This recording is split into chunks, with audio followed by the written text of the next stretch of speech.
Yo, what's up guys, it's Loza, and today we're doing another deck roast, this time on Gabriel's Dark Magician branded list, or more so, branded Dark Magician list. So let's get into what has happened to Dark Magician. Now, as most of you know, we lost Anaconda a long time ago, and that has forced players to mix DM with some other things to try to make it more interesting and more flavorful, and this is kind of where we're at.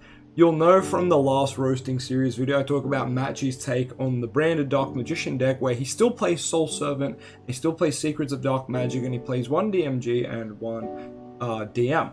Now, you'll see in this build by Gabriel that we play one DM, Illusion of Chaos, Magician Souls at 2, and then Dragoon and Dragon Knight. And I think that's it for Dark Magician based cards. Let's have a quick scan. So that is it for Dark Magician cards. And this pretty much demonstrates exactly the problem with Dark Magician. The very good Dark Magician cards aren't good in Dark Magician. For example, Magician Souls, Illusion of Chaos, and Red Eyes Dark Dragoon, I want to see are the three best pieces of support the deck has. And unfortunately, Magician Souls has been used in other decks as an engine to facilitate draws ever since its release. And this is kind of just another scenario in which, DM is being outed for what it really is. DM's cards aren't great, and the ones that are generically great. So other decks can actually benefit from these cards more than us. For example, in this deck, look at all the spells and traps that you could just send away with your Magician Souls for draws if you drew too many of them. For example, once you've got one branded opening, you'd much happily put the other one in the grave, and then have that graveyard effect of branded opening to banish and protect a fusion monster from leaving the field. I'm pretty sure that's what it does, right? Something like that. But you get my point. There's a lot of cards here where once you've played one Nadir, you're kind of like, I'm happy to Magician Souls away the rest of my Nadirs. And that's why Magician Souls is such a good generic extender. Now, not to mention, off your branded fusion here, you're able to send Dark Magician, but then it will probably shuffle back in if you summon Dragon Knight, but otherwise it can just stay in the grave. And your Magician Souls is still able to send the other spellcasters of the deck, for example, Dogmatica Maximus. You can send Maximus to the grave, and then summon your Magician Souls or your DM that's in the grave and all. Yeah, that's about it. But the reason why you can send Maximus always and it's such a safe target is because Nadir's Servant can add a Dogmatica from grave or the deck to the hand. So you're actually just free to get rid of that Maximus, with Magician Souls if you ever need to, right? Because once DM's in the grave, you're like, oh, Magician Souls is dead. Well, you've still got Illusion of Chaos, and you've still got Maximus that you can send to the grave. So Magician Souls are 2, it's still never really dead, is what I'm trying to say. As the bottom line. And one DM seems to be the future. Matchy ran one DM and one DMG. Gabriel ran one DM. And I'm pretty sure Gabriel's had quite good success and multiple locals with a build like this. And I think he went 3-1 at his last one. So not quite clutching it out for a 4-0, but still a very respectable 3-1 with, a deck such as Dark Magician. But I guess this is where the discussion comes in today. I know a lot of people are on one side or the other. I'm going to try and sit in the middle here and be the middleman. On one side we have comments like Eddie here saying it's more branded than Dark Magician, but it looks good. On the other hand, we have people like myself trying to say this is the state of DM, right? We're a draw engine with very few viable cards. The less DM cards you play, the better. I'm pretty much reinstating what I said here. But, this build utilizes the best cards of the deck, Dragoon, Illusion of Chaos, and Souls, and it cuts the crap. To be frank, it cuts the fluff, the terrible cards. We get rid of them, and yeah, the fewer DM cards, the more success, the more your win rate goes up, turns out. And the mandatory DM cards you need to run seem to be Dark Magician and Dragoon, because they are just exceptional. Now, obviously, you can still play Illusion of Chaos and stuff like Magician Souls, because that engine is just, hey, look, you get a free body, and hey, look, do you have random spell traps you don't need? Just get rid of them with Souls and draw some cards. Or you can bait some negates, so overall, very solid. But this is kind of less of a roast video, more of a let's talk about Dark Magician and why the deck is in such a problematic position. DM's probably going to be used as an engine until we get support, to be frank. Until we get a link to that copies what Anaconda did but for DM, or until we get a link one that helps us establish Dragon Knight. Like, there's so many avenues the DM deck can go down. We have Ritual DM, we've got Dragoon Focus DM, which is my personal favorite, of course. There's Dragon Knight DM, which it would be my favorite, but it's never been consistent. Dragoon DM's always been more consistent. And Dragoon just winning you games on its own is silly.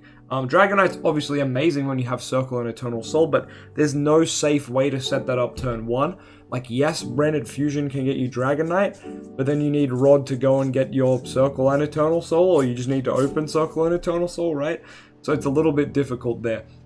So really what we need in DM to actually be a playable pure deck is a sort of fusion spell that's stronger than Secrets, one that actually is similar to Branded Fusion, or a card similar to Nadir's Servant. You'll notice in this deck there's a lot of power cards. You've got Branded Fusion and Nadir, essentially meaning you have 6 crazy good starting cards, not to mention Fusion Deployment summoning Cartesia is quite a good play, and Super Poly and Duality are also very nice plays on their own. So there's just so many good spells in this deck, and that's ultimately what a deck about the Grand Spellcaster, right? The deck about Dark Magician, the supposed ultimate wizard in terms of attack and defense, and yet we don't have a spell that is on the level of any of the spells here, quite frankly. Branded Opening, Nadir, Branded Fusion, Duality, and Super Poly, while some of these are archetype spells and some of them are generic spells, they're all just better than any DM card that's ever been printed. And let's talk about Triple Tactics Thrust along with Triple Tactics Talents.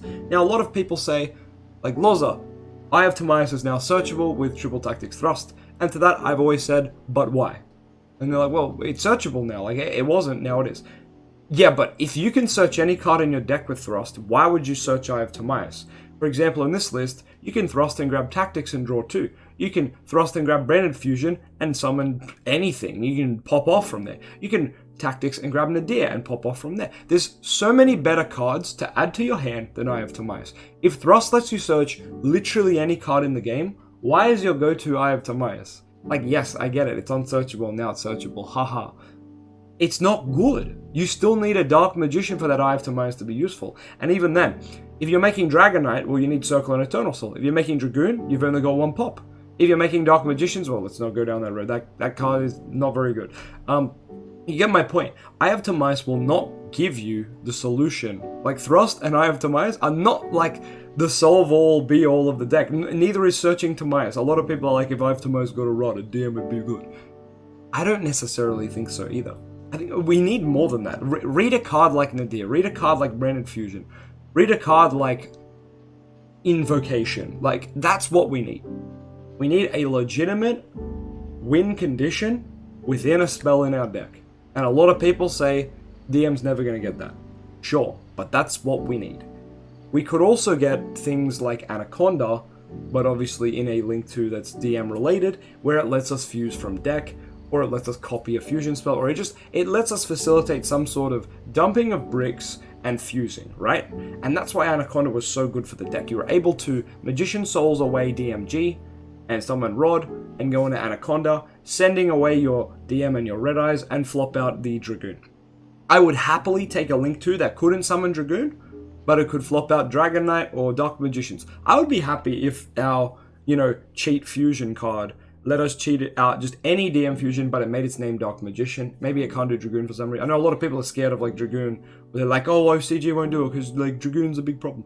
Okay, make the card unable to summon Dragoon. I don't know how, but, Konami's smart. They'll figure it out. Make it just summon the generic old DM fusion. Make it summon Amulet Dragon. I don't give a shit. Just make the card name become Dark Magician.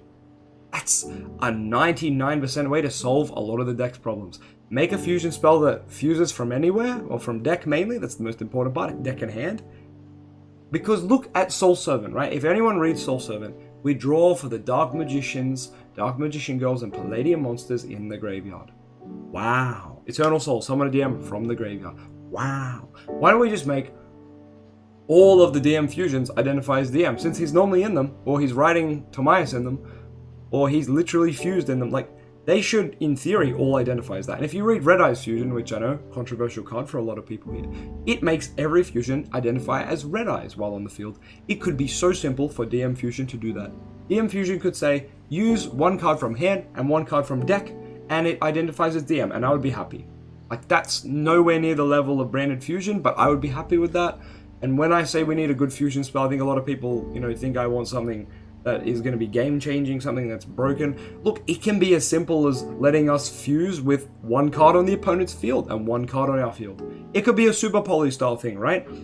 Because DM has this large array of fusions. We've got like Dark Cavalry, we've got the Dark Magicians, we've got the new one, the new Gaia one that's just a Dragon and Dark Magician. Again, we have so many Dragon and Dark Magicians. So, and look, D-Link's always around. So it's never bad if we were able to fuse using the opponent's board. Plus, I think that would be a very Yami Yugi thing to kind of take an opponent's resource and use it against them.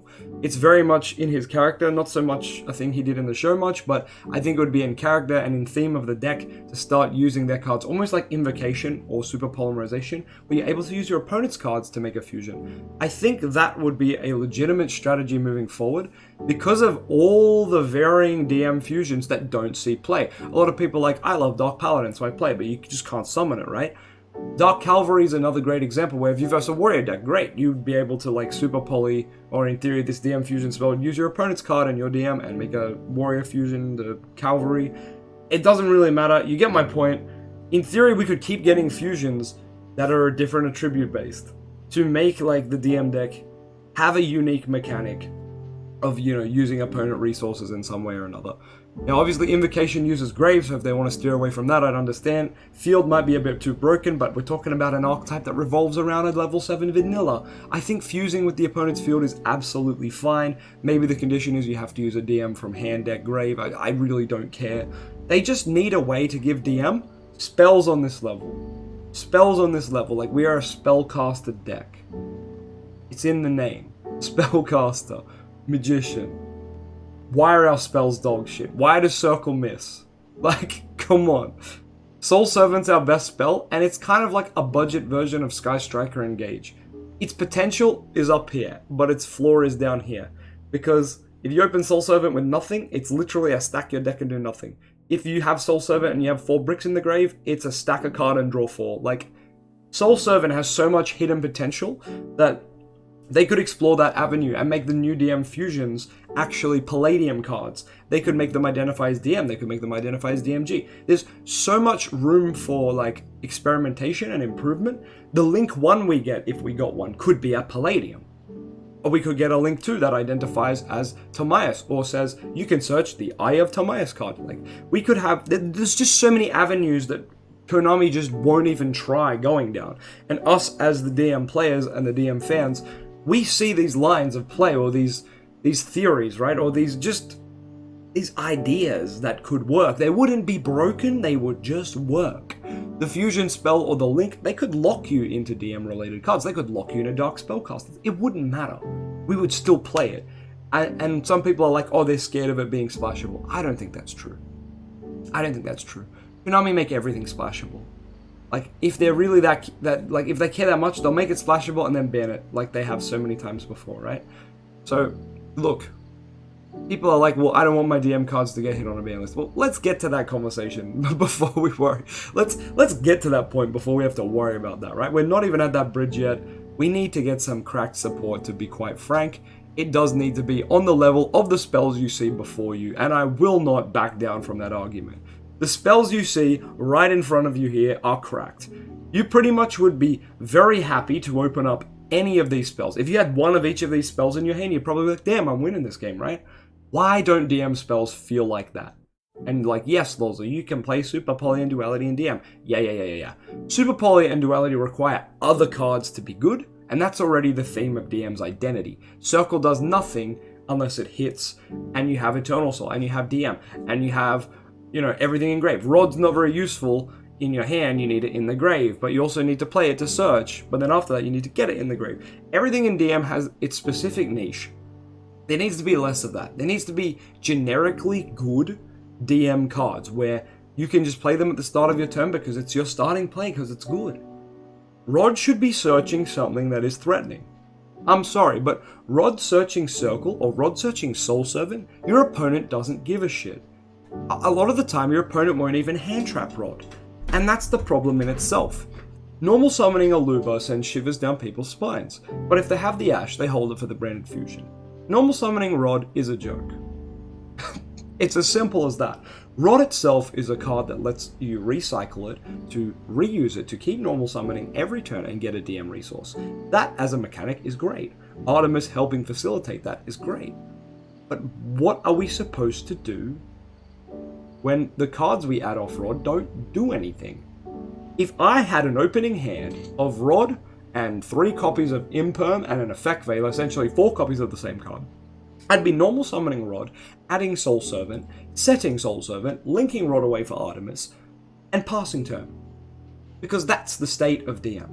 There's not even a spell I can grab that is useful. Some people may say, oh, add Circle. Okay, we go Rod, add Circle, and I've got 4 other cards in my hand. I activate Circle, Circle hits, it adds Eternal Soul or DM. I still need the other one. So even in a world where Circle hits and Rod grabs it for you, like, you still are not ready to play. Not only do you need Rod and Magician Souls, you need Circle, you need Eternal Soul, you need Secrets. Like, there's too many things you need to make a very subpar play. Now, let's say we're in the perfect world where I open up... Oh, hi DM Era, thanks for subscribing. DMERA 4187. Subscribe to the channel. Very good timing. I did just drop a video about the new Yugi Moto support, so that's probably where they sub from, so big thank. What were we saying? Yeah, so let's imagine I open Rod, and I open Souls, and I open Circle. Okay, here's what I can do. Normal summon Rod, go get Soul Servant. Magician Souls, summons out DM. I can do the Timaeus combo. Actually, that's a pretty good hand. But the point is, that's like a 3 to 4 card possible hand, and you'll get hand trapped on the way, because that's how the meta is, right? You'll probably get hand trapped on the way, and because of how the deck is, and the DM archetype is, you can't really afford to play Triple Tactics Thrust, and Triple Tactics Talents, and Call by the Grave, and what's the other one? The other Call by the Grave card. Crossout Designator. Because we don't have those 1-card starters, it's so hard to play hand traps. It's so hard to play cards that don't facilitate the basic DM thing.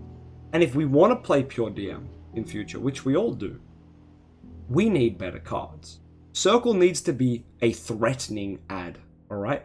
I need to activate Circle, my opponent needs to think, shit, do I need to is he going to add DM Fusion off this? Or is he going to add some kind of powerful trap that shuts me out of the game? A DM Floodgate is another option. Now you've noticed a lot of people have won with DM in the past with Floodgates. So maybe they need to look at making skill drain based DM or something similar. Now they did give us that trap that is basically Blue Eyes and Dark Magician skill drain, but just for 1 turn because it's not continuous, and it also is only the monsters currently on the field, not anything summoned later. They were scared to make that like a turn long effect or to make that continuous. I think if that card was continuous, we would have a strategy. We'd have a win con, and it would be just setting up 3 of them, right? Or setting up 1 of them and playing 3 to try find them. That would be a legitimate Dark Magician strategy, is this Dark Magician Blue Eyes based skill drain. I'm pretty sure it allowed you to still resolve your vanilla things. So honestly, that would have been the way to kind of turn the deck. But of course, Konami, once again, they're very, very scared of making DM or Blue Eyes cards that are playable. More so the DM cards. The Blue Eyes cards, they seem to make quite good. I think because Dragon's quite good in general, and level 8s are just good in general. We all know about rank 8s and how good they are, and how good Dragon decks are. See Dealing, see Dragon Rulers, all of the above. Spellcaster decks are typically not as good, or they are pendulum based, or, you know, there's some exception, Magispectors, which are about to be cracked out of their mind. It does make me feel bad that another Spellcaster deck is about to be absolutely smashing, while, you know, people will still complain that DM gets too much support, and I'm like, hi, Thousand Knives and Knights title aren't support, sorry. Magician Salvation and Timaeus are not really support.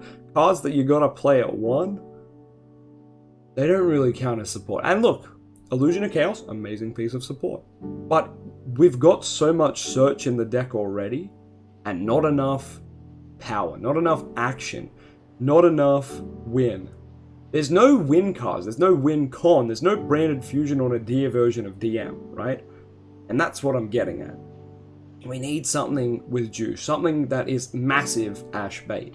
The card in the deck where they're meant to Ash you, and then we can maybe play cards to help that card resolve, like Called By and Cross Out and whatever we need to do. So, we can even in that world start planning strategies around what happens to do after we get hand trapped on that, which was kind of what we did with Anaconda. There were strategies to stop Anaconda from getting negated, such as being able to tribute it away, protected with Eagle boosters from the Sky Striker package. There was so many ways we invented to protect Anaconda resolving because of how crucial it was to get that Dragoon, and probably more importantly, the DM Engrave. The DM Engrave gave you the follow-up to win the game.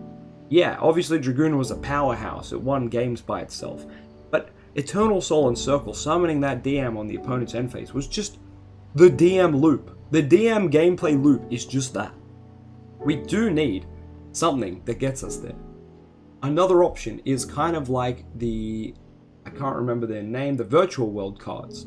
They have a spell which activates their trap, activates a face up, it makes me disappointed though. It's like, why Salvation couldn't do that, I will never know. Because imagine a world where you open Dark Magician and Salvation in your hand, suddenly you can activate that Salvation and it activates Eternal Soul face up, and Eternal Soul summons out the DM. Suddenly that could turn your hand on. You may have Soul Servant as the other 3 cards in your hand, suddenly you've turned them on. That's just an example, but we need that fluency, that ability to not brick on our traps for one, and 2, just be able to make plays that are the standard by today's format. If Virtual World, a deck that's much better than us, can do that, and they're not even close to meta right now, just think about how behind we are. I often compare DM to other archetypes, which is obviously a recipe for disaster because we are just lacking in every aspect. There is a couple of archetypes we do things better than, and all of those archetypes don't exist. Well, look, ultimately what I'm trying to say is, this is the future of playing Dark Magician until we get good support. I know this video turned into a massive rant, but until we get good, genuine Dark Magician spells that are powerhouses, or as I said, they don't even have to be that strong. They just need to help us do the simple things we want to do, like DM Triangle, or make a fusion, or make a ritual, and not go neg 3. Every time you make a fusion in this deck, you go neg 3. If your opponent negates you, you go neg 4, right? Like, it's so bad. It's so bad. The Dark Magician should be a fusion we can summon off like 1 card. And even then, there's not a lot of follow-up that's good. The best follow-up once Dark Magicians is out is Soul Servant, and then you activate Eternal Soul and you summon out DM. Like, that doesn't actually achieve anything. It's bizarre that we don't have a way to access some of those weaker fusions in an easy manner, or the DM Triangle in an easier manner. It's just baffling. So yeah, I guess to summarize, until we get good cards, this is what DM will look like. I know you hate that. I know some people are fine with it. I'm kind of in the boat of you gotta do what you gotta do to win, so like a build like this, I would still say, yeah, it's branded DM, but it's not DM branded. You gotta do what you gotta do to win, in my opinion, especially if you're playing at YCS or you're playing to win, do what you must do to win. And yes, dropping those DM cards to the minimal amount, 4 in the main, 2, 3 in the extra deck, that will net you wins. That will net you wins. Anyone who's a DM hardcore player or casual or fanboy, whatever you want to call yourself, I don't care, that's cool. Go and play another deck. Another deck such as Branded. Go and play Invoke, go and play Numeron, go and play literally anything close to meta or with power spells, and then you'll come back to DM with this new insight and be like, damn, every spell in our deck is ass. And that's not your fault, it's not my fault, it's only Konami's fault. And you know what? There's another card game I play where we don't have this problem at all, and it's called Digimon. Digimon, Agumon, and Gabumon are the Dark Magician and Blue Eyes of their game, and they get support a lot. A lot. Similar to that of DM and Blue Eyes. However, their support is good. They were terrible at the start of the game, and now they're always expected to be like, if you see an Agumon or Gabumon deck on the top tables, you're like, yeah, it makes sense. Like, they've got 17 different Agumons to pick from. Like, it does make sense. Now, in Yu-Gi-Oh, I could say a similar thing, except you would only ever see DM on the bottom tables. And that's where you'd expect it to be. You'd be like, oh, he's playing DM. Of course he's on table 500. Like, where else would he be? You know, that deck has 100 cards and none of them do anything. I think we might be close to 100 support cards. I should do a video on that. But anyway, not to get too off topic, but yeah, other games do it different. And Taste of Victory has a fantastic video. He's a Digimon content creator. Fantastic video going over what happens when you support your mascots too much, kind of like in Digimon's case. Kind of in the middle, like in Pokemon's case, where Pikachu and Charizard sometimes have playable decks and cards, and sometimes they don't. And then Yu-Gi-Oh! At the bottom, where you support your favorite, fan favorite cards, but you make the support shit because you know people are going to buy it anyway. So I guess that's where we're at, and that's where we're going to leave it. Ultimately, welcome to DM for the future until we get good cards. Thanks for listening. Let me know what you think in the comments. Don't forget to like, comment, and subscribe. And let's have a real discussion about this in the fatty comments below. Whew. I'll catch you guys next time. See ya.